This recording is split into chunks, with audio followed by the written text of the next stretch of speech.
아까 전에 얘기했던 거 좀 기억나세요? 자, 잠깐 정리해 봅시다. 이제 노아 홍수 이후에 사람으로서는 8명만 살아남았습니다. 그래서 하나님이 이제 노아 식구들에게 말씀하시기를 너희들은 뭉쳐 살지 말고 흩어져 살아라 그렇게 명령하셨습니다. 노아 후손들은 이제 하나님 말씀 따라서 흩어져 살기를 시작했는데 노아의 아들 셈, 함, 야벳이 있었는데 그 중에 함의 후예 중에 니므롯이라는 사람이 나타나서 이 사람이 좀 특별한 인물이라고 성경 기록되어 있습니다. 이 사람이 중심에 대해서 노아 식구들이 뭉치기 시작했습니다. 그래서 하나님 없이 하나가 돼서 하나님께 도전하는 바벨탑을 쌓아서 하나님의 심판을 받게 됩니다. 이것 때문에 삼색 인종이 생기게 되고 다양한 외국어 방언들이 생기게 된 거예요. 그런데 처음에는 하나님에 대한 생생한 기억이 있었는데 세월이 흘러가면서 하나님에 대한 기억이 점점 흐려지면서 전 세계는 우상 숭배에 떨어지게 됩니다. 참 하나님을 잃어버리게 되는 거예요. 그래서 어느 신이 진짜 신인지 모르니까 이제 막 이름 붙이면 신이 되는 거예요. 그래서 인도에는 3억 3천만 가지 이상의 신이 생기게 되고 네팔은 2억의 신이 있고 일본은 800만 가지 이상의 신이 있고 한국도 우상들이 굉장히 많습니다. 참 하나님을 잃어버렸습니다. 그러면 이렇게 세상의 모든 우상과 종교들은 하는 얘기가 똑같아요. 너가 잘해봐. 그럼 좋은 데 보내줄 거야. 하나같이 선행을 강조하거든요. 착하게 살면 좋은 데 간다고 다 얘기해 주는데 성경은 아닙니다. 착하게 사는 건 좋지만 그렇게 해서 하나님께는 못 온다고 말입니다. 그래서 인간 스스로 힘으로 하나님께 올 수 없기 때문에 하나님께서 성경을 주셨고 성경대로 예수님이 오셔서 십자가에 죽으시고 부활하심으로 구원을 완성하셨고 인간이 못하는 걸 하나님이 대신 다 해놓으시고 인간은 하나님이 해놓은 걸 받아들여 천국 가도록 이렇게 방법을 정하신 거예요. 그래서 우리가 이번 집회하는 목적은 하나님 위해서 뭘 합시다가 아니라 하나님이 우리를 위해 주신 선물이 있는데 선물 받읍시다 그겁니다. 그래서 하나님의 선물을 받으면 마음에 감사한 마음이 생기고 감사하면 그 결과 행동이 더 바르게 나오게 돼 있는 거예요. 그 행동은 결과적인 거다 그 말입니다. 그래서 세상 종교와 성경의 다른 점 첫 번째가 바로 그것이고 두 번째는 뭐냐면 세상의 종교 경전 속에는 좋은 이야기들은 많이 나와 있지만은 없는 것이 있습니다. 그게 바로 역사라는 겁니다. 성경만 역사의 시작부터 끝까지 문자 그대로 쫙 기록되어 있는 거예요. 그래서 성경을 하나님 말씀이라고 하는 겁니다. 자, 일본 역사 뭐 기록이 미리 안 돼 있죠. 한국, 중국 역사가 미리 기록된 나라는 없는데 성경은 인간 역사가 미리 다 기록되어 있는데 이스라엘 중심한 역사를 기록해 놓고 있는 거예요. 그래서 여기 보시면은 이스라엘은 여기 보시면은 이제 성경은 인간 역사가 미리 다 기록이 되어 있는데 특별히 무엇 중심으로 기록되어 있냐면은 이스라엘 중심으로 역사가 기록되어 있습니다. 그러니까 이스라엘 역사가 처음부터 끝이 문자 그대로 쫙 기록되어 있는데요. 이건 정말 놀라운 겁니다.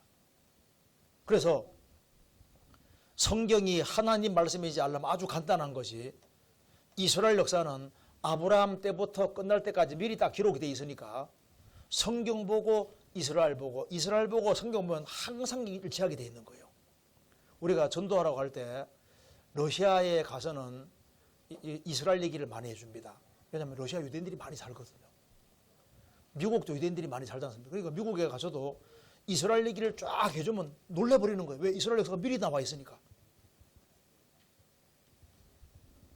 우크라이나도 유대인들이 많이 살기 때문에 유대인들이 많이 사는 나라는요. 이스라엘 역사를 얘기해주면 진짜 놀래버립니다. 자, 그런데 성경은 이스라엘 중심한 세계 역사를 기록하고 있기 때문에 이스라엘과 관계되는 데 한해서 나라들이 언급되어 있습니다. 성경에 왜 에집트가 기록되어 있을까요? 이스라엘과 관계가 되니까. 왜 성경에 러시아가 이란 대동하고 이스라엘 치는 게 나오냐고 말입니다. 이스라엘 관계가 되니까. 만일 하나님이 일본을 택했으면 일본 중심한 역사를 미리 쫙 기록할 테니까 일본 역사가 미리 쫙 기록되는 동시에 당연히 한국 나오고 중국 이런 나라들이 나오게 되는 겁니다. 그래서 하나님께서 이제 이스라엘 민족을 특별하게 택해서 역사 무대에 세웠습니다. 왜 택하고 세우셨느냐? 물론 첫 번째 이유는 성경 기록해 주려고 이스라엘 택하신 겁니다. 여기에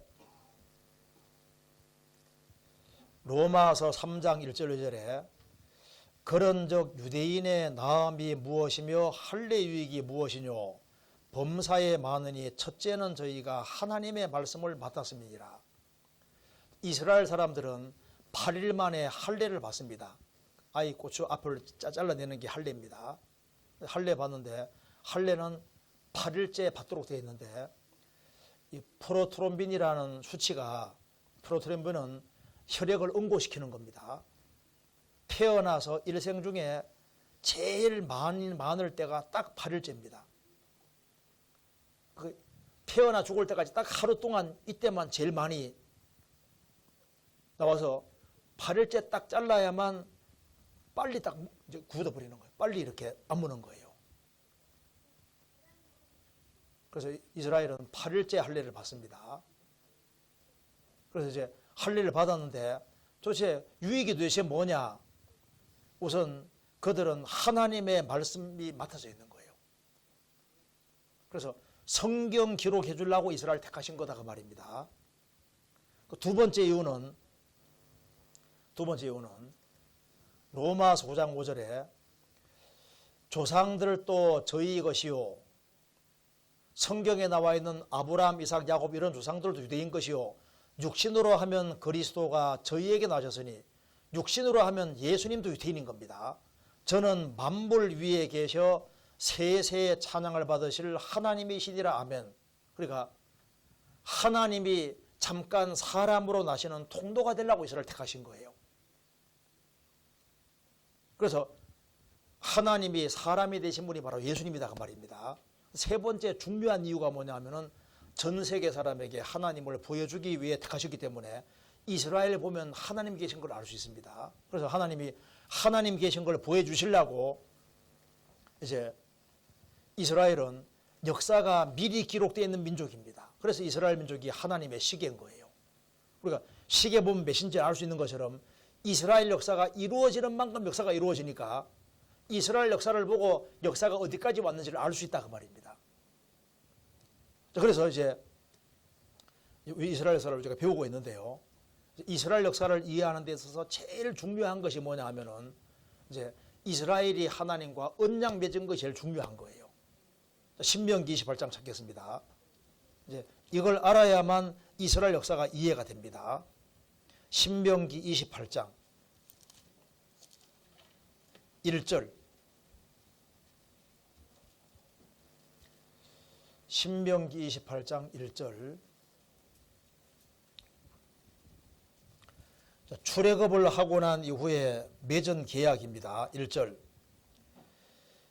내가 내 하나님 여호와의 말씀을 삼가 듣고 내가 오늘날 네게 명하는 그 모든 명령을 지켜 행하면 내 하나님 여호와께서 너를 세계 모든 민족 위에 뛰어나게 하실 것이라.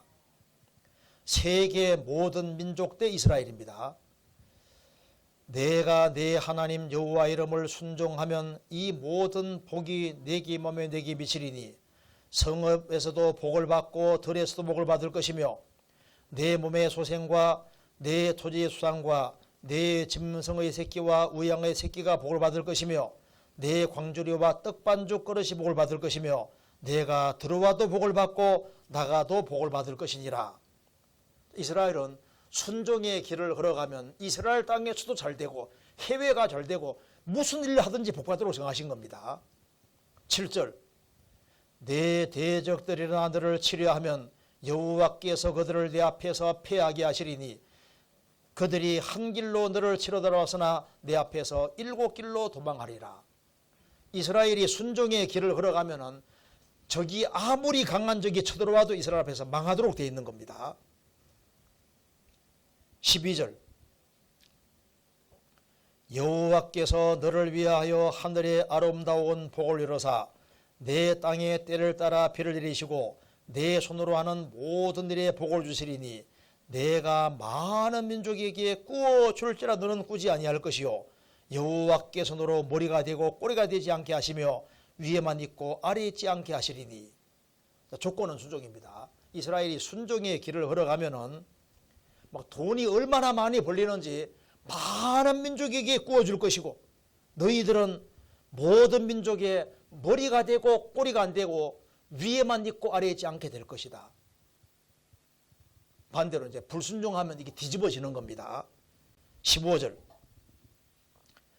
내가 만일 내 하나님 여호와의 말씀을 순종하지 아니하여 내가 오늘날 내게 명하는 그 모든 명령과 규례를 지행하지 아니하면 이 모든 저주가 내게 임하고 내게 미칠 것이니 내가 성읍에서도 저주를 받으며 들에서도 저주를 받을 것이요 내 광주리와 떡반죽 걸어 저주를 받을 것이요 내 몸의 소생과 내 토지의 소상과 내 우양의 새끼가 저주를 받을 것이며 내가 들어와도 저주를 받고 나가도 저주를 받으리라.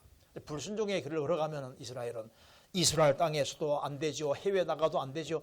어디 가든 저주받고 자식도 저주받도록 정하신 거예요. 그래서 이제 그 뒤에 43절 44절 같이 읽겠습니다. 너희 중에 우과하는 이방인은 점점 높아져서 내 위에 뛰어나고 너는 점점 낮아질 것이며 그는 내게 구일지라도 너는 그에게 끼지 못하리니 그는 머리가 되고 너는 꼬리가 될 것이니라. 말 안 들으면은 제일 비참하게 망하도록 정하신 거예요. 어떤 사람 말합니다. 이스라엘 민족을 선택했다 하면 막 열받는 사람이 있거든요. 왜 하나님이 한국 안 택하고 이스라엘 택했냐고 열받는 사람이 있는데 왜 일본 안 택했냐 하는데 성경 배울수록 선민 안 된 게 천만다행입니다. 왠지 아세요? 성경 신명기 28장 읽어보면은 복이 4분의 1이고 저주가 4분의 3이거든요. 이스라엘은 복보다 저주를 훨씬 더 많이 받았습니다. 사람이 순종하는 것이 많겠어요? 불순종하는 것이 많겠어요? 순종을 잘하겠습니까? 말 안 듣는 걸 잘하겠습니까? 말 안 듣는 거. 만일 일본이 선택받았으면 일본 역사가 이스라엘처럼 돼버리는 거예요. 그 하나님이 다른 민족은 다 봐주시고 이스라엘을 대표로 딱 선택해서 가장 큰 복을 주고 가장 큰 저주를 하기로 결정을 하신 거예요. 여기까지 이해되시죠? 그래서 이제 이렇게 계약을 딱 맺었다 그 말입니다. 그래서 이제 하나님 말씀했습니다. 이스라엘아 역사 속에서 이 성경대로 될 테니까 정신 바짝 차리라고 했습니다. 그런데 성경 기록된 대로 정말 순종할 때는 기록된 대로 정확히 복이고 불순종할 때는 기록된 대로 정확히 저주를 받는 거예요. 자, 이거 봅시다. 이스라엘 통한 하나님의 계획을 잠깐 보시면은 이스라엘 민족을 통한 하나님의 계획. 자, 하나님이 이스라엘을 택하셔서 많은 기적을 통해서 하나님을 믿게 하시고 하나님 믿는 사람에게 구약 성경을 내려주셨습니다. 구약 성경의 주된 내용이 뭐냐 하면은 하나님께서 인간을 구원하기 위해서 그리스도를 보내주신다는 약속입니다. 히브리 말로 메시아, 헬라 말로 그리스도, 우리나라 말로 구세주입니다. 그래서 이스라엘 민족은 간절히 그리스도를 기다렸던 거예요. 그래서 마침내 이 우주와 지구를 창조하시고 우리를 만드신 분이 구약 성경 기록된 대로 이스라엘 땅에 오신 겁니다. 이미 구약 성경 속에 예수님 일대기가 이미 다 기록이 되어 있습니다. 예수님이 처녀 몸에 탄생하실 것이다. 이미 예언되어 있잖아요. 하나님이신데 사람이 될 것도 이미 예언되어 있고 베들레헴에 나실 것도 이미 예언되어 있고 다 기록이 되어 있는 거예요. 그래서 예수님이 이제 오셔서 날 때부터 소경된 사람 눈도 열어주시고 회당에서 제일 높은 사람 이 회당의 회당장 이 사람의 딸이 죽었는데 예수님이 살리셨고 나사로는 무덤에 있은 지 나흘입니다. 썩어서 냄새가 나는 나사로도 살리시고 풍랑도 잠잠케 하시고 보리 5개의 물고기 2마리로 5,000명도 먹이셨습니다. 원하시는 기적을 다 했습니다. 3년 반 동안 공생이 하셨는데 대다수가 예수님을 받아들였습니까? 배척했습니까? 대다수가 예수님 배척함으로 가장 큰 벌을 받게 되는 겁니다. 그럼 이런 의문이 생기잖아요. 왜 하나님의 선민이 그리스도 배척했을까? 이유가 여러 가지가 있는데 제일 첫 번째는 이스라엘 마음이 너무나도 완고하고 악했다고 기록이 되어 있습니다. 마태복음 13장 보면은 마음이 악했다고 되어 있는 거예요. 제가 이렇게 전도 다니다 보면은요, 와, 한국도 악해졌다는 걸 정말 많이 느낍니다. 왜? 요즘 아무리 증거를 봐도 안 믿어요. 죽은 지 나흘 된 나사로가 살아나는 걸 보고도 배척하는 거 봐요. 인간이 그렇게 강팍하다니까요. 마음이 완고하고 악하면은 명확한 사실로 드러나는 것도 배척할 수 있는 거예요. 제가 구원받을 때마다라도 증거를 몇 개 몰랐거든요. 근데 뭐 그리고 성경에 대해서 배우니까 뭐 얼마나 무섭던지요. 근데 요즘 사람들은 강심장이요. 얼마나 마음이 완고하게 몰라요. 또 한 가지 이유는 뭐냐면요, 이스라엘이 하나님의 백성이라고 말은 하면서도 자기 영혼에 관심 가진 사람이 거의 없었습니다. 이게 문제거든요. 예수님이 보리 5개 물고기 2마리로 5,000명을 먹이셨습니다. 여기 보시면 사람 많잖아요. 육신의 떡을 만들어 주신 이후에 영혼에 대한 얘기를 쫙 하시니까 다 가버리고 예수님 제자 12명만 남았습니다. 예수님 말씀하셨습니다. 너희도 가려느냐? 베드로가 말합니다. 주여, 영생의 말씀이 계심에 우리가 뉘게로 가오리까. 베드로는 어부지만은 영혼에 관심 있는 사람인 거예요. 예수님이 내가 너 12를 택하지 않았느냐? 너희 중 한 명은 마귀니라. 가는 유다. 유다는 예수님을 3년 반 동안 따라다니면서도 영혼에 관심 없어요. 결국은 은 30 받고 예수님 팔아먹는 거 봐요. 참 오늘날 정말 문제 중에 문제는 자기 영혼에 대해서 관심 가진 사람이 거의 없다는 게 이게 문제인 거예요. 제가 그림을 찾아냈는데요. 이거 한번 봐봐요. 이거. 여기 사람이 다 해골로 바뀌고 있죠. 스마트폰 속에 영혼을 다 집어넣고 사람이 해골로 바뀌어지고 있는 그림입니다. 여기에 단 하루만이라도 스마트폰도 딱 끄고 텔레비전 다 끄고 하루만이라도 조용히 죽으면 어떻게 될까? 하나님이 정말 계실까? 영혼이 정말 있을까? 내세가 있을까? 천국 지옥이 있을까? 이걸 하루만이라도 생각을 하면 골치가 아파지게 되거든요. 그런데 문제는 단 하루도 자기 영혼에 대해서 생각할 그런 시간을 안 가지는 거예요. 그래서 영혼이 있을까? 하나님 계실까? 생각하려 해도 전화가 갑자기 따라랑 걸려오고 재밌는 게 있고 하니까 자기를 잊고 있는 거예요. 근데 이번에 여기 오신 분 절대 우연 아닙니다. 하나님은 사람을 구원하시되 먼저 구원받은 사람 전도 통해서 구원하는 게 하나님의 방법인 거예요. 그 옛날에 고넬료라는 사람이 하나님을 간절히 찾으니까 하나님이 베드로 사도와 만나게 도와주셔서 구원받게 했거든요. 에티오피아에서 마차 타고 다니면서 예루살렘까지 1500km를 왔다 갔다 하는 에티오피아에 한 4시에 한 사람이 마차 위에서도 성경 읽고 있는 답을 모르니까 하나님이 빌립을 만나기 위해서 마차 위에서 구원받게 도와주십니다. 하나님은 사람을 구원하시되 구원받은 사람 통해 사람을 구원하는 게 하나님 방법이기 때문에요. 구원을 받은 사람 만났다는 것이 기적이고 또 이런 성경을 배울 수 있는 기회가 주어진 것이 기적 중에 기적인 거예요. 지금까지 공부 많이 하셨지만은 다른 책을 공부해서는 인생 문제가 안 풀리거든요. 앞으로도 마찬가지입니다. 이번에 성경 배울 수 있는 기회가 주어졌다는 게 얼마나 축복인 줄 아세요? 이 성경도 외워서 구원받는 게 아니라고. 찾는 마음만 있으면은 답은 아주 간단하게 되어 있거든요.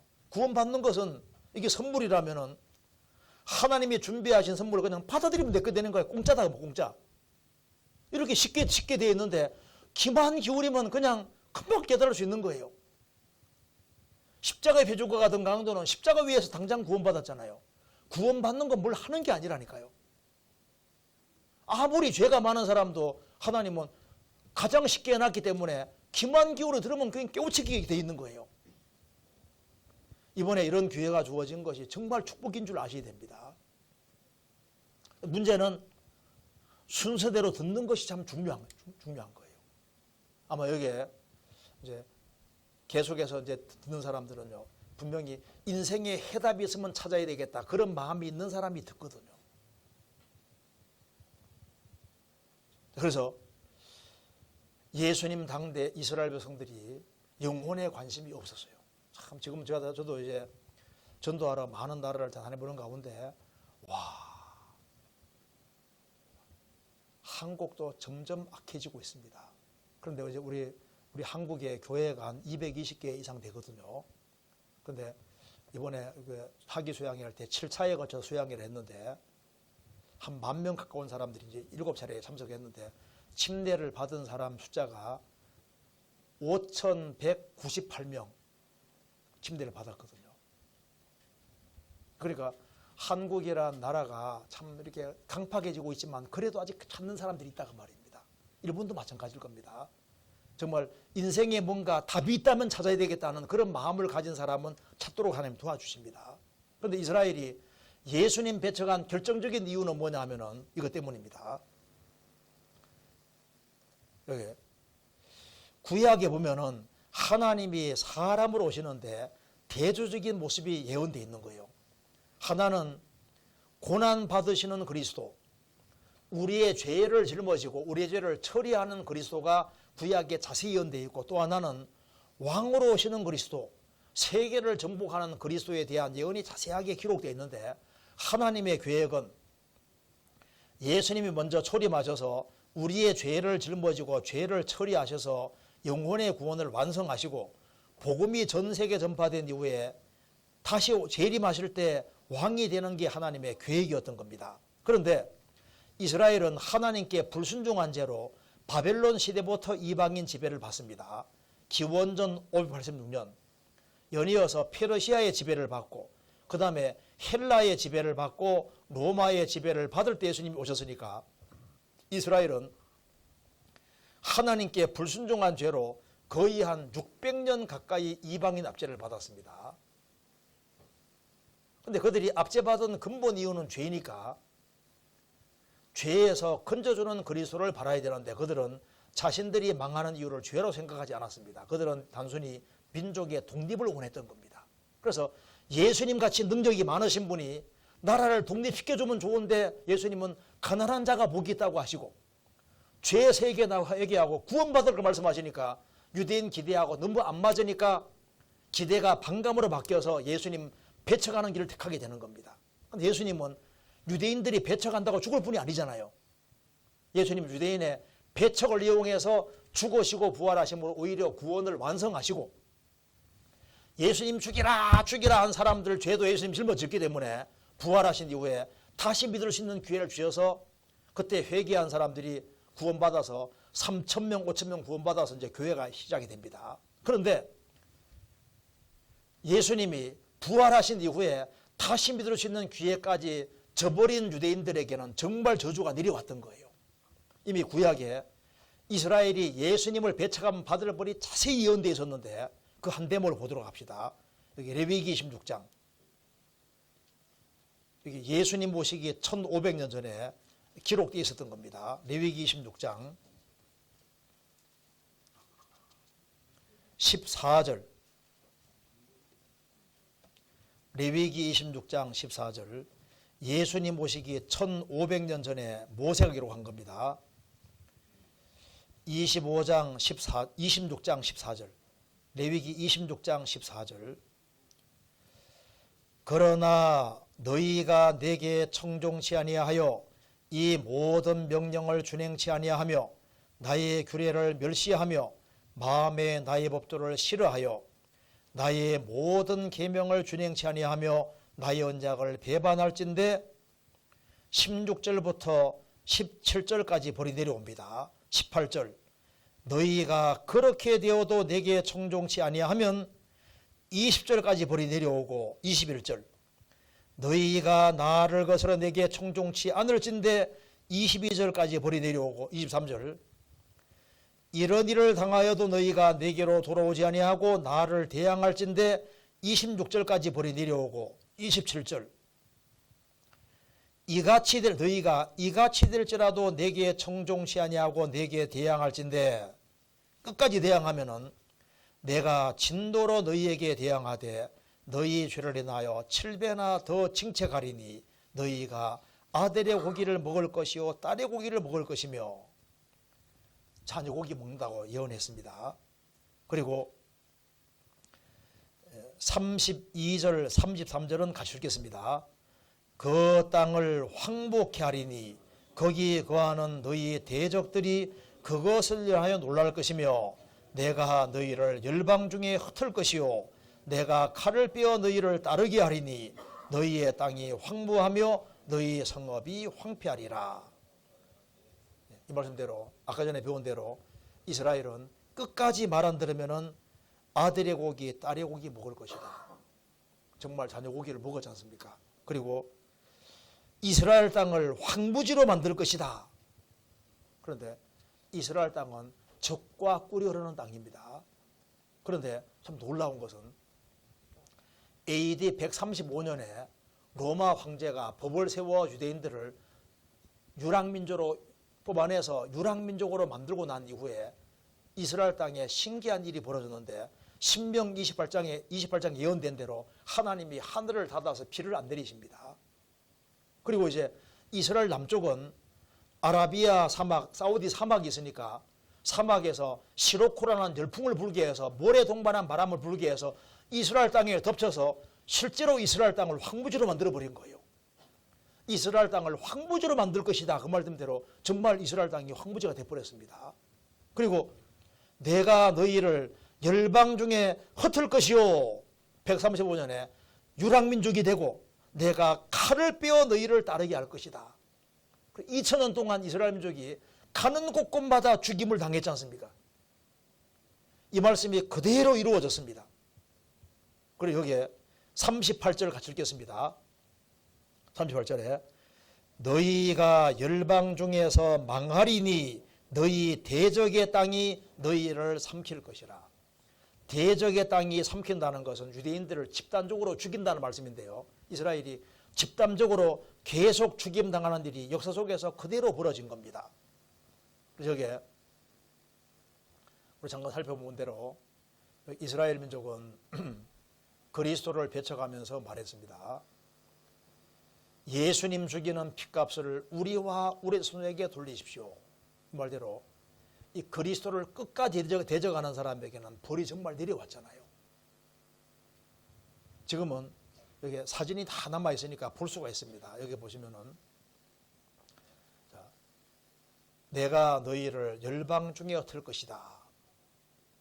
이 말씀이 그대로 이루어졌고 이스라엘 땅은 너희 땅이 황무하며 너희 성읍이 황폐리라. 이 말씀이 그대로 이루어졌고 칼을 빼어 너희를 따르게 할 것이다. 유대인들은요 2000년 동안 얼마나 비참하게 죽임당한지 모릅니다. 이 그대로 이루어진 거예요. 여기 봅시다. 그래서 유대인들을 제일 많이 죽인 사람들이 독일 사람들인데요. 여기에 유대인들이 혼란을 당하다가 2차 대전 중에 600만 명이 죽임을 당하는데 유대인들은 박해받고 도망치고 박해받고 도망쳐서 흩어집니다. 제가 우크라이나에 전도하러 몇 번 갔었는데 우크라이나에는 유대인들이 12세기부터 들어오기 시작해서 16세기 때 60만 명이 한꺼번에 죽임당했습니다. 집단적으로. 유대인들은요 폴란드에서 그렇고 집단적으로 죽임당하는 일이 계속 벌어집니다. 러시아도 그렇고. 유대인들을 제일 많이 죽인 곳이 아우슈비츠입니다.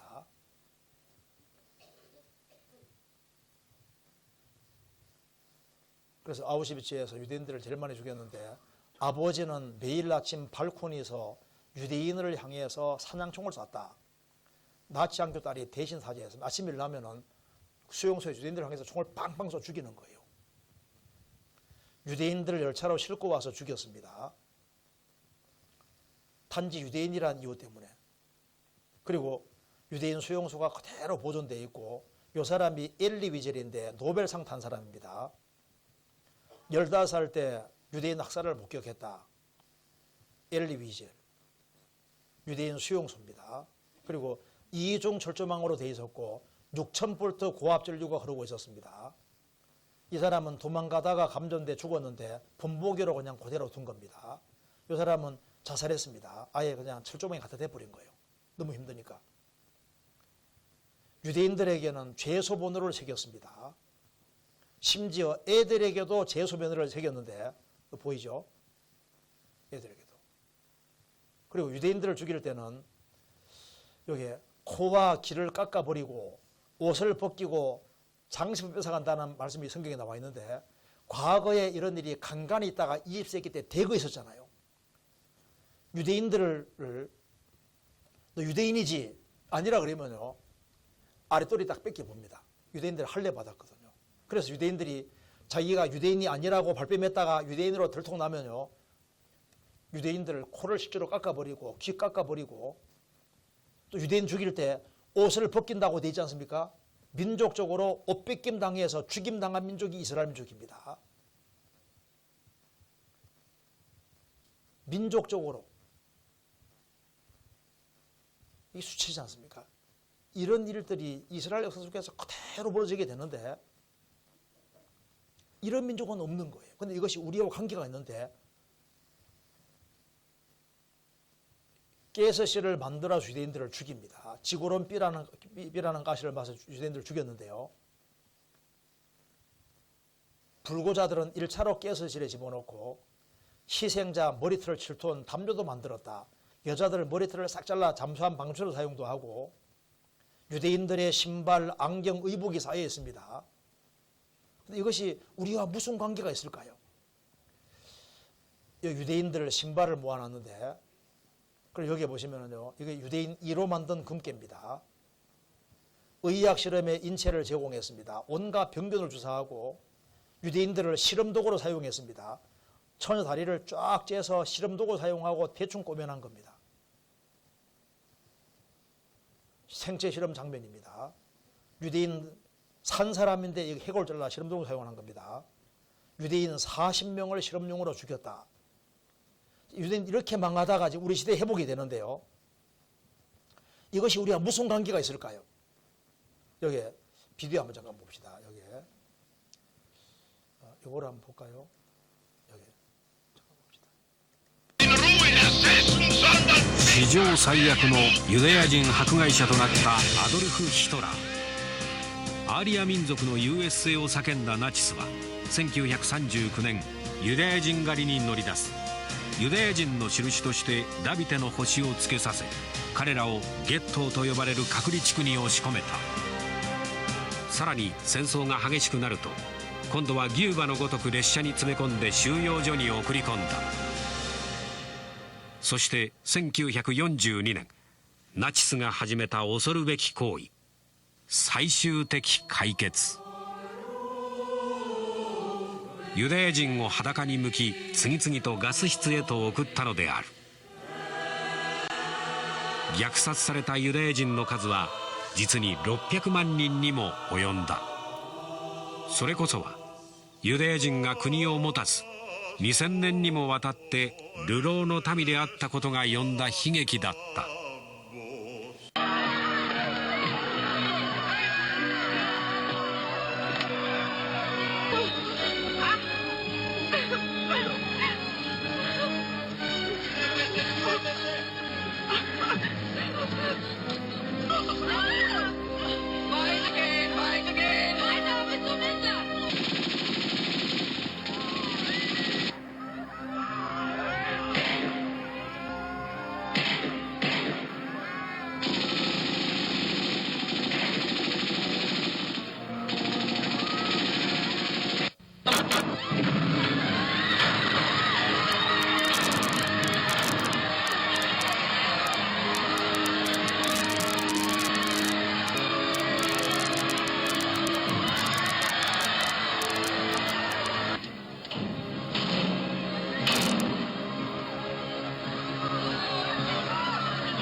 Sachsenhausen.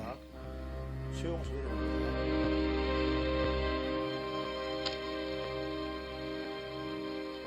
Flossenburg.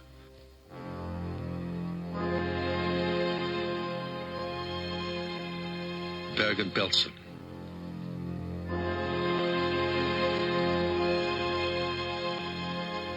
Mauthausen.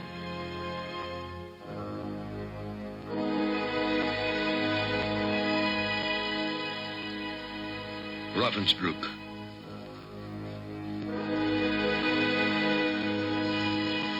Nordhausen.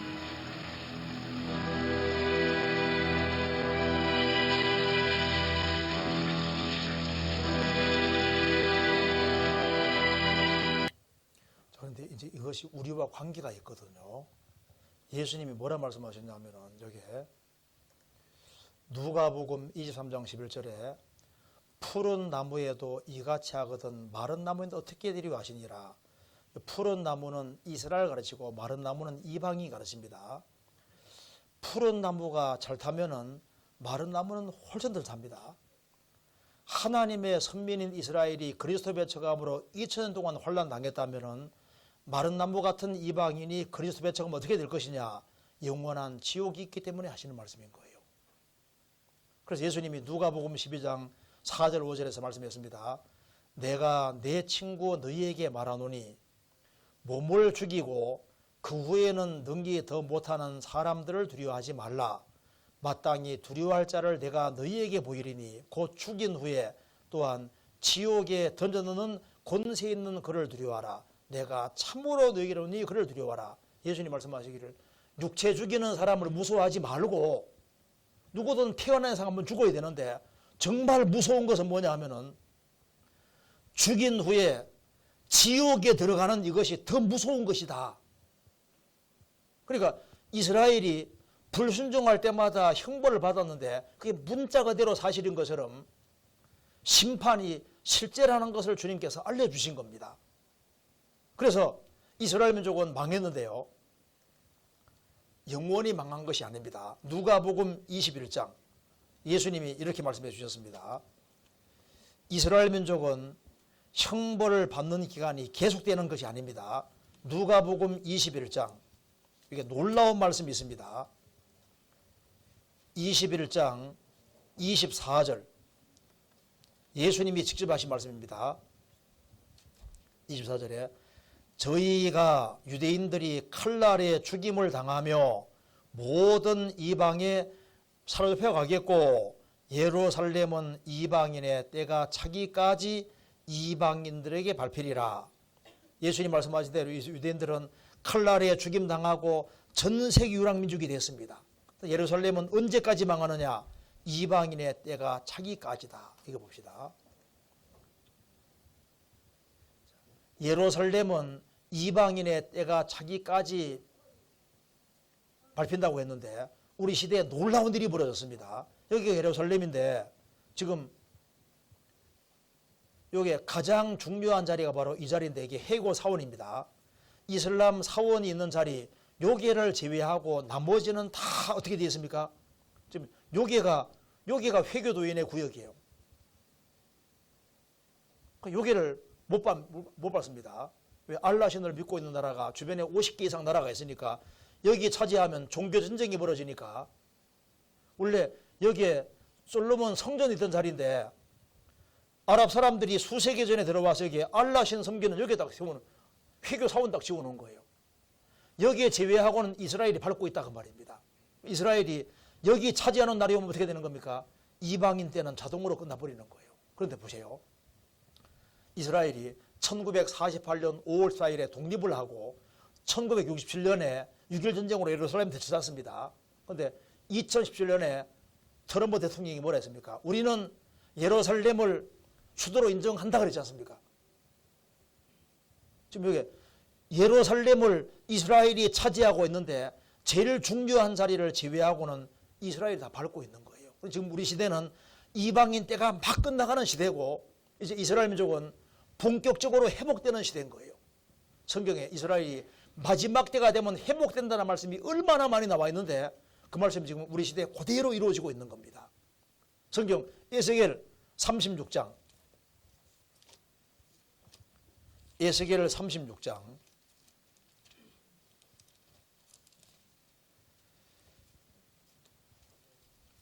36장 8절입니다. 1208페이지. 그러나 너희 이스라엘 산들아, 너희는 가지를 내고 내 백성 이스라엘을 위하여 과실을 맺으리니 그들의 올 때가 가까이 이르렀음이니라. 내가 돌이켜 너희와 함께하리니 사람이 너희를 갈고 심을 것이며 내가 또 사람을 너희 위에 많게 하리니 이들은 이스라엘 온 족속이라. 그들로 성읍들에 거하게 하며 빈 땅에 건축하게 하리라. 내가 너희 위에 사람과 짐승으로 많게 하되 생육이 중다하고 번성하게 할 것이라. 너희 전 지위대로 사람이 거하게 하여 너희를 처음보다 낮게 대접하리니 너희가 나를 여호와인 줄 알리라. 이것이 우리 시대에 이루어졌습니다. 제가 이스라엘을 가보고 놀란 것이 있습니다. 에집트를 가보니까 산이 없는 거예요. 그런데 이스라엘 땅에 들어서면서부터 이스라엘은 산이 얼마나 많은지요. 한국처럼 산이 많습니다. 너희 이스라엘 산들아, 너희는 가지를 내고 가지 안 냈으니까 하는 말씀입니다. 내 백성 이스라엘을 위하여 과실을 맺을 것이다. 이스라엘이 유수의 과일 수출국입니다. 내가 돌이켜 하나님의 등을 돌렸다가 돌이켜 너희와 함께하리니 사람이 너희를 갈고 심을 것이다. 이스라엘 땅이 개간될 것이다. 또 내가 사람을 너희 위에 많게 하리니 이들은 이스라엘 온 족속이라. 그들로 성읍들에 거하게 하며 빈 땅에 건축하게 하리라. 빈 땅에 건축이 쫙 되고 내가 너희 위에 사람과 짐승으로 많게 하되 생육이 중다하고 번성하게 할 것이라. 너희 전 지위대로 사람이 거하게 하여. 자, 예수님이 이스라엘 땅 오실 때 이스라엘 땅에는 이스라엘 민족이 북적거리고 살았는데 AD 135년에 몽땅 뽑혀서 유랑민족이 됐지 않습니까? 이스라엘 민족이 없어졌다가 우리 시대에 이스라엘 민족이 몰래 돌아와서 지금 이스라엘 민족이 얼마나 많이 사는 줄 아시죠? 그 옛날처럼 다시 살게 되고 그전보다 더 낮게 대접을 받게 될 것이다.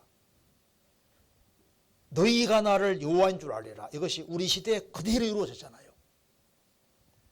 19절 그들을 그 행위대로 심판하여 각국에 흩으며 열방에 해쳤더니 그들의 이른바 그 일국에서 내 거룩한 이름이 그들로 인하여 더러워졌나니 그 사람들이 그들을 가리키기를 이들은 여호와의 백성이라도 여호와의 땅에서 떠난 자라 하였음이니라. 그러나 이스라엘 족속이 들어간 그 일국에서 더럽힌 내 거룩한 이름을 내가 아꼈노라. 그러므로 너는 이스라엘 족속에게 이르기를 주 여호와의 말씀에 이스라엘 족속아 내가 이렇게 행함은 너희를 위함이 아니요 너희가 들어간 그 일국에서 더럽힌 나의 거룩한 이름을 위함이라. 열국 가운데서 더럽힘을 받은 이름 곧 너희가 그들 중에서 더럽힌 나의 큰 이름을 내가 거룩하게 할지라. 내가 그들의 목전에서 너희로 인하여 나의 거룩함을 나타내리니 열국 사람이 나를 여호와인 줄 알리라. 나 주 여호와의 말이니라. 이스라엘이 그리스도를 배척한 죄로 하나님이 이스라엘 민족을 전 세계에 터버렸기 때문에 사람들이 말합니다. 아이고 이들은 여호와의 백성이라도 여호와의 땅에서 떠난 자라. 꼴 좋다. 2000년 유랑생활 했잖아요. 근데 하나님이 꾹 참고 있었습니다. 왜? 이스라엘 민족이 망하고 회복되는 사이가 이방인인 우리가 구원받는 기간이니까요. 지금 이방인 시대 끝나가기 때문에 이스라엘 회복시키십니다. 그래서 왜 이스라엘 회복시키냐 하면은 첫 번째 이유는 하나님 살아계시다는 걸 보여주기 위해서입니다. 그래서 너희가 열국 사람이 나를 여호와인 줄 알리라. 어떻게 알리시냐 하면은 24절 같이 읽겠습니다. 내가 너희를 열국 중에서 취하여 내고 열국 중에서 모아들이고 고토에 들어가서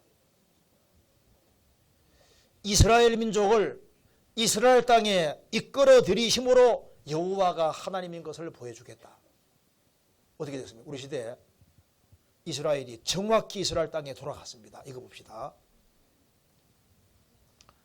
여기 보시면요,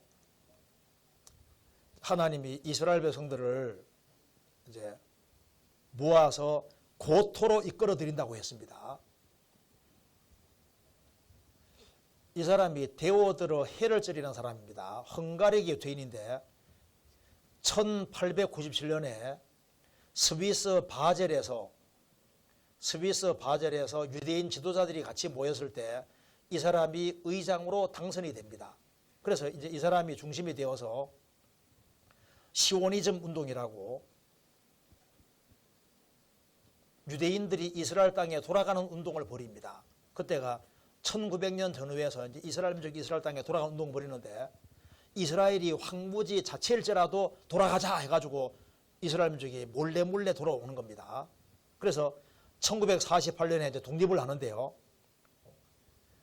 이스라엘 민족이 이스라엘 땅에 돌아오기 시작하더니만 48년에 독립을 하고 94년에도 500만이 채 안 됐는데 지금은 숫자가 늘어서 2016년에는 854만 명이 넘고 최근에는 880만이 넘습니다. 이스라엘이 이스라엘 땅에 돌아간다. 이 말대로 이스라엘 민족이 이스라엘 땅에 돌아가는 거예요. 자, 그런데 보세요. 이스라엘이 이스라엘 땅에 돌아가 보니까 이스라엘 땅은 사람 살 수 있는 땅이 아닌 거예요. 그래서 하나님께서 여기에 36장 34절 보시겠습니다. 이 말씀을 이루어 주려고 이스라엘에게 특별하게 주신 것이 바로 농사 짓는 기술입니다. 자, 세계에서 농사 짓는 기술 최고가 누굽니까? 누군지 아세요? 이스라엘입니다.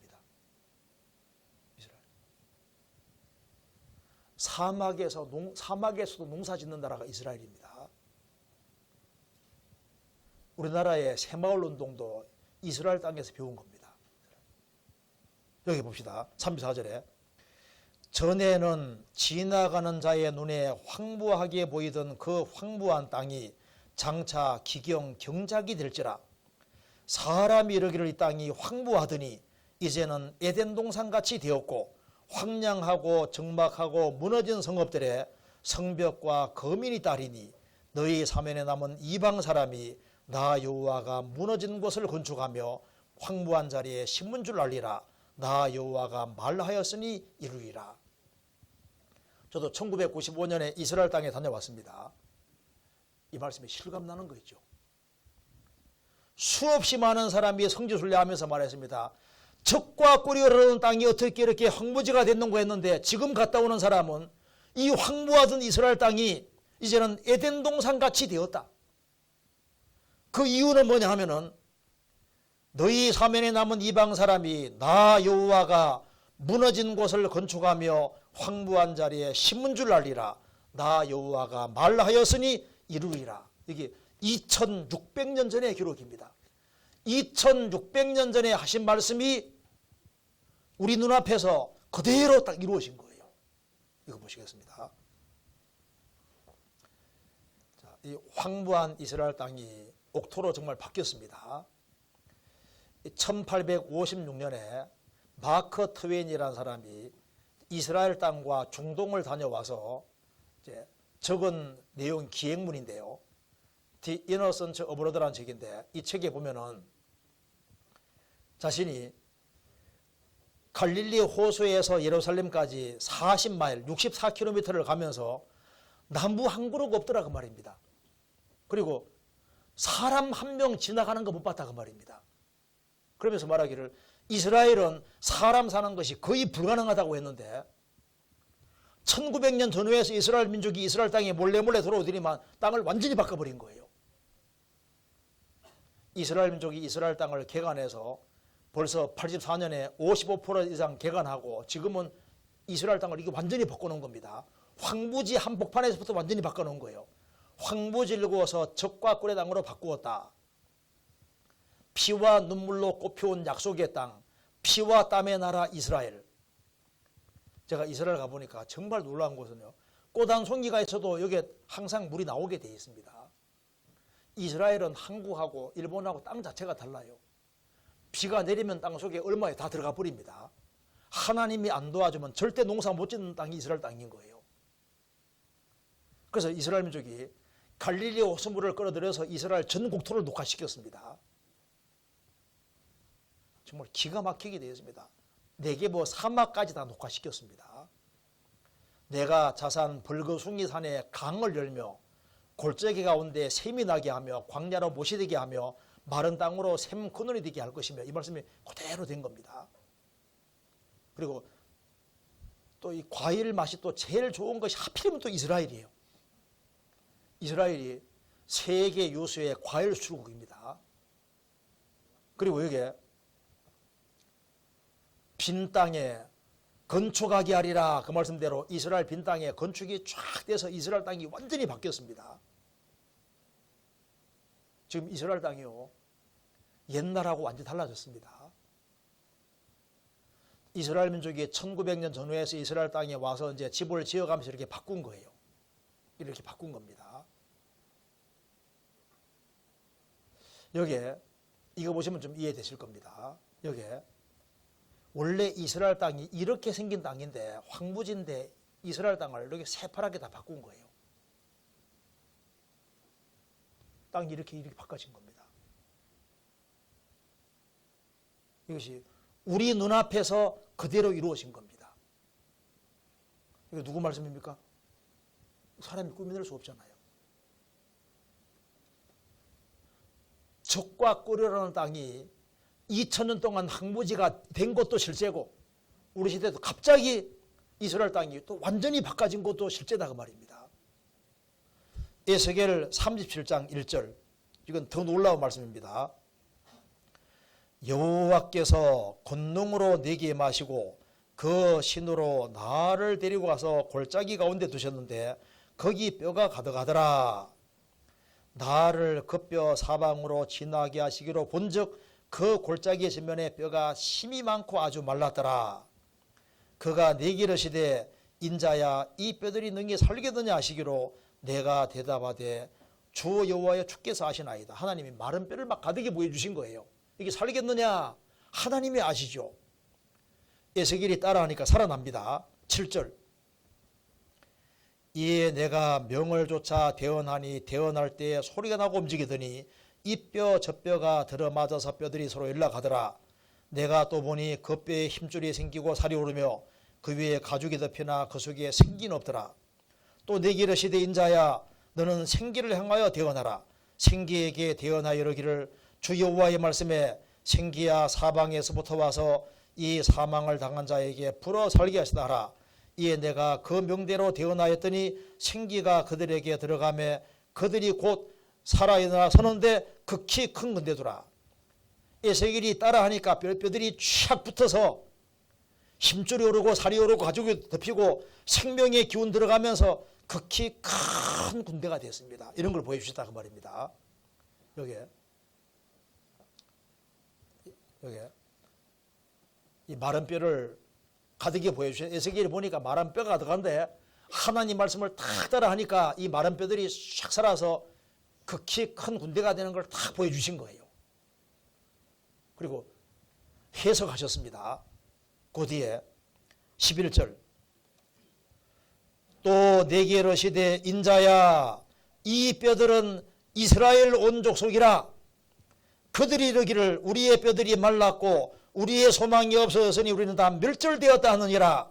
그러므로 너는 대언하여 그들이 이르기를 주 여호와의 말씀에 내 백성들아, 내가 너희 무덤을 열고 너희로 거기에서 나오게 하고 이스라엘 땅으로 들어가게 하리라.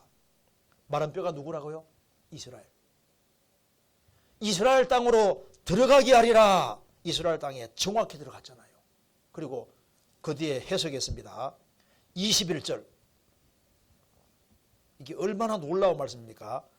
그들에게 이르기를 주 여호와의 말씀에 내가 이스라엘 자손을 그 간바 일국에서 취하며 그 사면에서 모아서 그 고토로 돌아가게 하고 그 땅 이스라엘 모든 산에서 그들로 한 나라를 이루어서 한 임금이 모두 다스리게 하리니 그들이 다시는 두 민족이 되지 아니하며 두 나라로 나누지 아니할지라. 이스라엘이 고토로 돌아가서 한 나라를 이룰 것이다. 우리나라에 남한 북한이 있듯이 이스라엘은 북이스라엘 남유다 두 나라가 있었는데 회복될 때는 반드시 한 나라가 될 것이다. 한 임금은 예수님입니다. 그래서 이스라엘이 나라가 되고 예수님이 오시는데 한 나라가 우리 시대에 된 거예요. 이거 봅시다. 이스라엘이 그리스도 배척한 죄로 전 세계 유랑민족이 됐다가 우리 시대의 이스라엘 민족이 고토로 돌아와서 한 나라가 된다. 한 나라가 우리 시대에 됐습니다. 1948년 5월 4일에 정말 나라가 되었습니다. 2600년 만에 나라가 됐습니다. 그리고 여기 보시면은 여기 빨갛게 칠해놓은 것이 아랍 세력인데요. 알라신 믿는 사람들 속에 들어가서 나라 세운 거예요. 신도가 55개국에 13명입니다. 여기에 뚫고 들어가서 지금 사는 것 자체가 기적인 거예요. 하나님이 안 도와주면 살 수가 없습니다. 마크 트웨인이 한 얘기입니다. 모든 것들은 사멸 죽는다. 유대인을 제외하고는 다른 세력들은 사라지나 유대인은 남는다. 그들의 불멸의 비밀은 무엇인가? 왜 유대 민족은 안 합시냐 그 말입니다. 하나님이 계셔서 그런 겁니다. 이 비디오 한번 잠깐 봅시다. 이스라엘 독립에 대한 건데 비디오 보시겠습니다. AD 70년 로마에 의해 멸망당한 뒤 지구상에서 사라졌던 나라. 그 이후 1900년 동안 모진 고난과 핍박, 박해 속에 유랑생활을 했던 이스라엘은 1948년 독립국가를 재건했다. 1900년 만에 이루어진 기적 같은 독립. 인류 역사상 유례를 찾아볼 수 없는 이스라엘의 이 같은 역사를 세상은 기적이라 했다. 전 세계에 뿔뿔이 흩어져 살던 민족이 1900년 만에 잃었던 나라를 다시 찾은 것이다. 종교인이건 비종교인이건 간에 이스라엘의 독립은 기적이다 얘기를 합니다. 세계 역사상에 한 나라가 망해서 없어졌다가 2000년 만에 조국을 광복한 예가 없습니다. 수많은 사람들은 이스라엘의 독립을 기적이라 했다. 그도 그럴 것이 잃었던 나라를 1900년 만에 다시 세운다는 것은 인류 역사상 유일무이한 이스라엘만의 역사였기 때문이다. 그러나 성경에는 이미 이스라엘의 독립이 예언돼 있었다.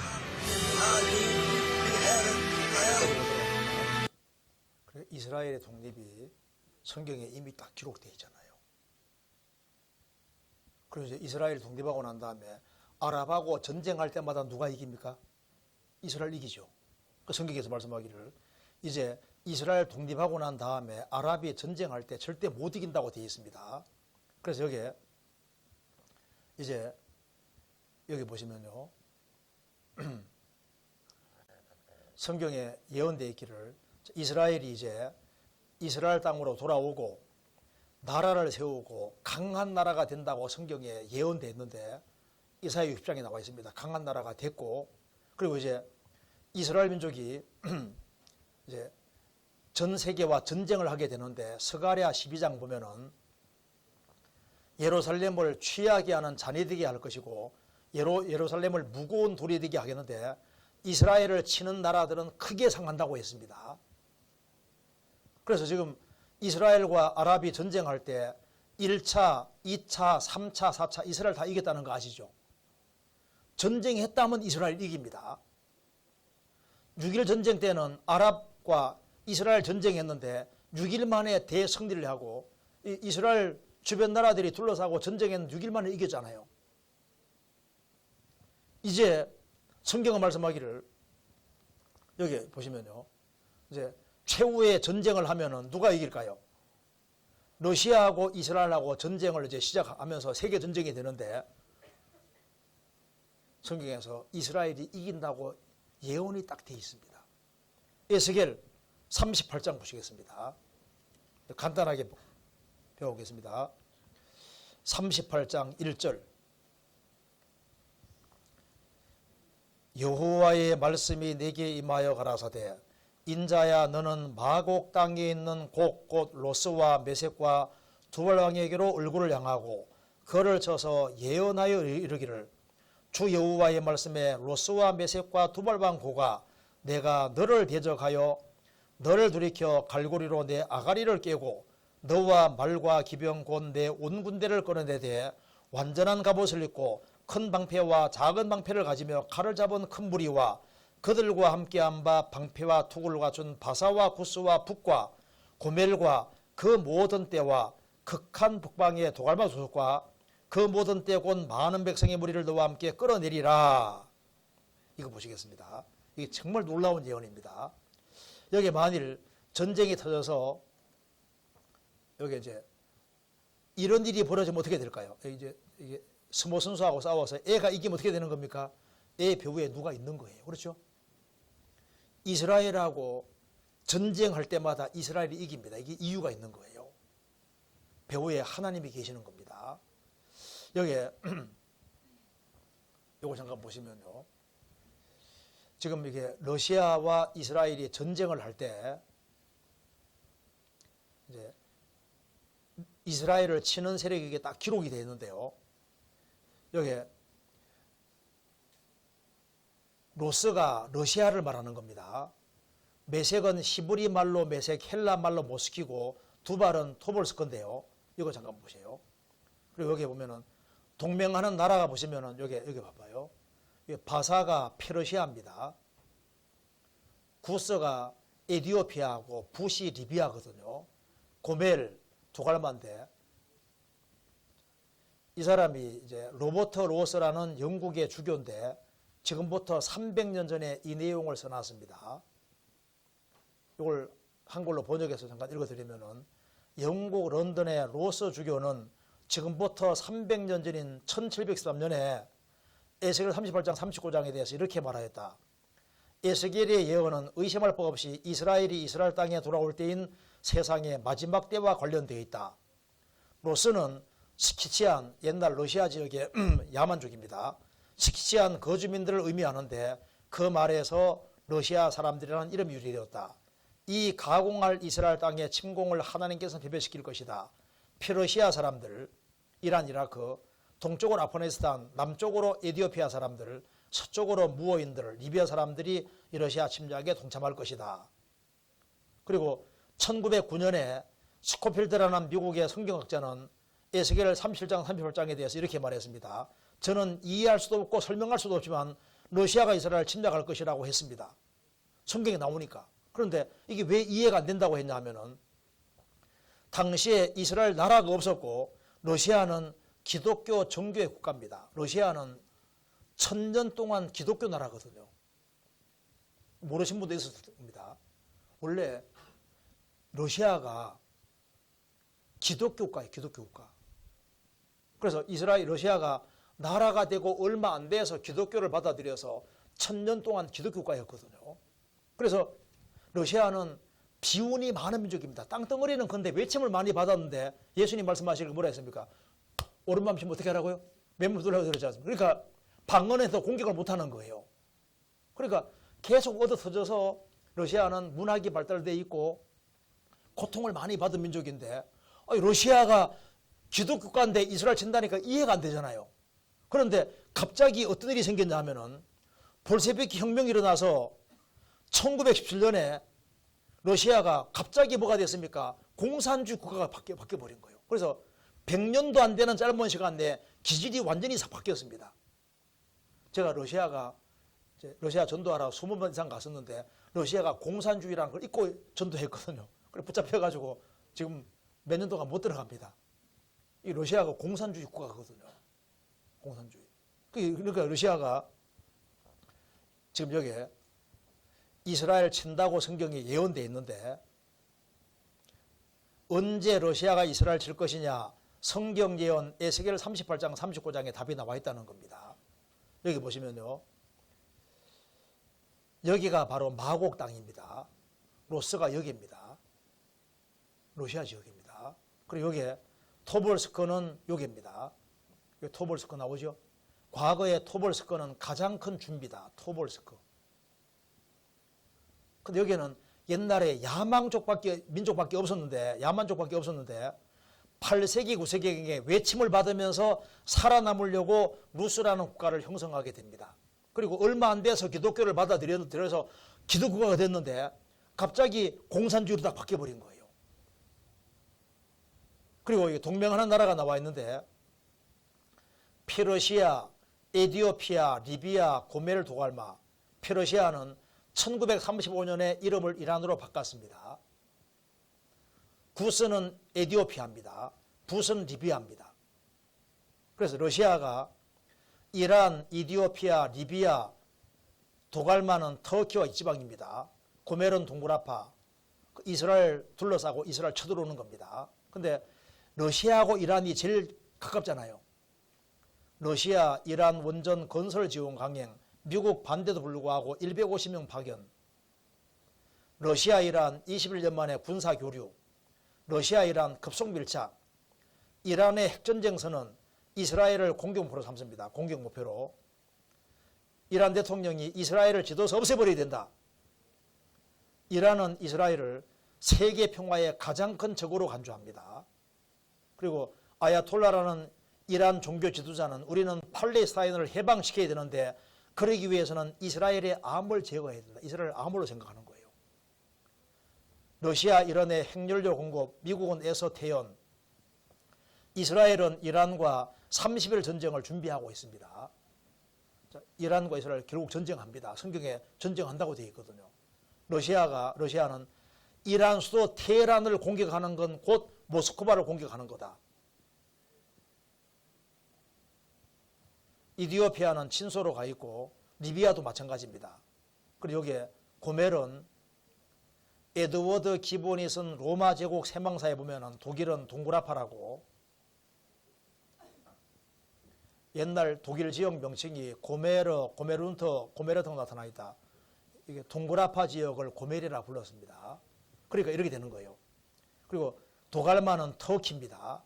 지금 터키가 어떻게 된 줄 아시죠? 원래 친미였다가 지금 어떻게 바뀌었습니까? 친미였다가 친로로 갔잖아요. 러시아 술탄, 러시아 짜르와 술탄 로맨스, 곰과 늑대가 손잡았다. 러시아와 터키가 손잡았다.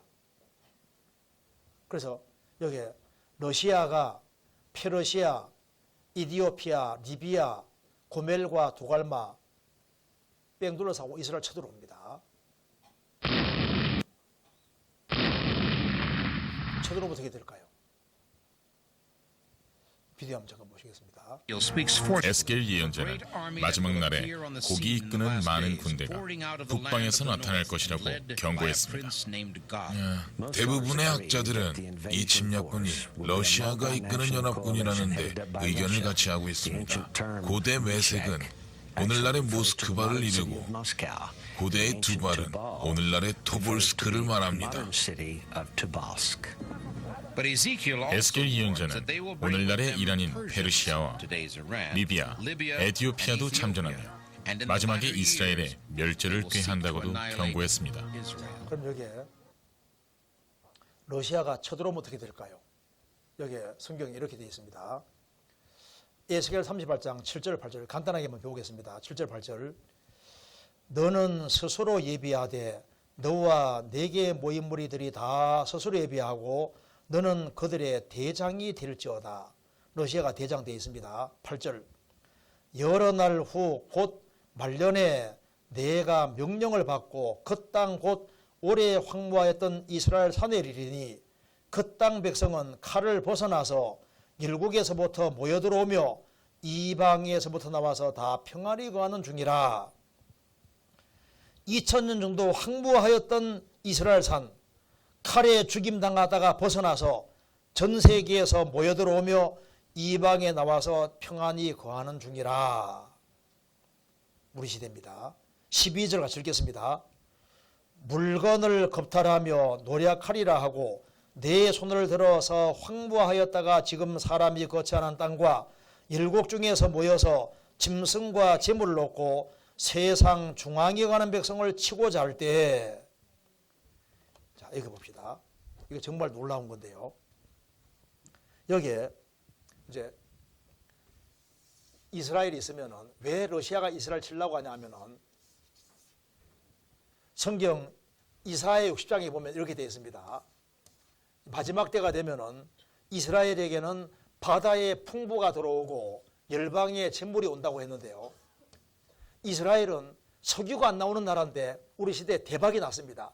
이스라엘 골란 고원 중심으로 해가지고 이쪽하고 이쪽 앞바다가 석유가 얼마나 많이 매장되어 있냐면은 사우디가 석유가 제일 많은 나라인데 사우디 다음으로 많이 매장되어 있는 거예요. 그리고 지금 여기 사해 바다는 죽음의 바다라 하는데 이 사해 바다, 소금 바다가 지구상에 많은데 여기만 보물 창고입니다. 하나님이 수천 년 동안 온갖 좋은 건 여기 다 집어넣어서 이 사해 바닷물을 퍼서 조사해 보니까 미국, 영국, 프랑스 3개 국가재산 가져와도 못 사고, 또 다른 학자는 로마 시대부터 지금까지 발행된 돈을 다 가져와도 사해 바다 못 산다고 합니다. 이스라엘은 사해 바닷물 팔아먹어도 세계 최고 부자가 되거든요. 그리고 성경에서 이스라엘은 열방의 재물을 잡는다는 말씀대로 세계 돈줄을 다 잡은 것이 이스라엘인 거예요. 그래서 이제 중동의 평화가 오면 이스라엘 민족이 1000만 명 이상이 아직 해외에 있는데 이스라엘 땅에 들어오면 이스라엘은 돈방석이 않는 거예요.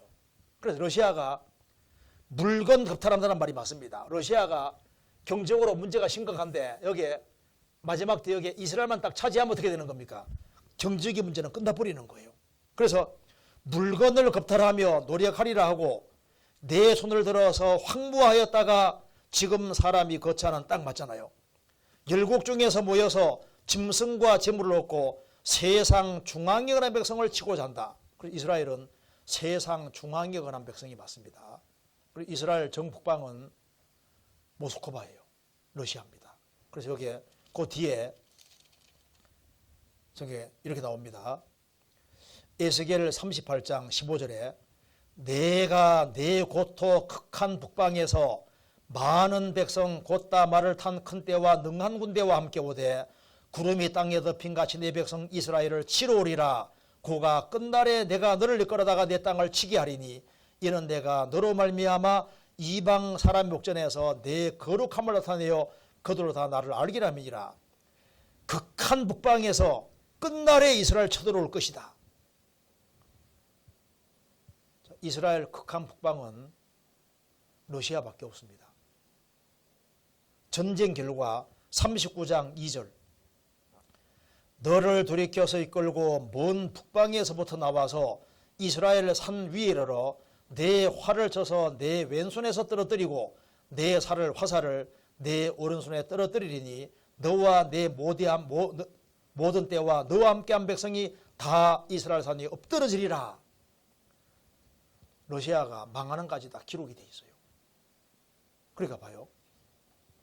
어떻게 러시아라는 나라가 이스라엘을 쳐들어온다는 것을 기록할 수 있냐가 말입니다. 이게 언제 기록이냐? 이게 2600년 전의 기록인 거예요. 근데 이스라엘 민족이 회복되는 것이 우리와 관계가 있거든요. 그래서 우리 이제 저녁 식사하고 난 이후에 이어서 이제 아주 중요한 걸 배우겠습니다. 이제 지금 여기 뭐가 중요하냐면요. 지금 이제 밥 먹고 난 다음에 배우는 게 중요한 겁니다. 오늘 저녁 얘기를 꼭 들어야만 그 다음에 이해가 됩니다. 같이 기도하시겠습니다. 자비로우신 우리 아버지 하나님, 우리에게 믿을 수 있는 증거로 성경을 주신 것을 감사합니다. 성경에 기록된 대로 역사가 흘러가는 것을 확인할 수 있게 해주신 것을 감사합니다. 오늘 저녁 시간에도 도와주셔서 구원의 필요성을 깨달아 알 수 있도록 도와주시고 한 사람도 잃어지는 사람이 없도록 자비를 베풀어 주옵소서. 주 예수 그리스도 이름으로 기도하옵나이다. 아멘. 네, 잠깐 쉬겠습니다.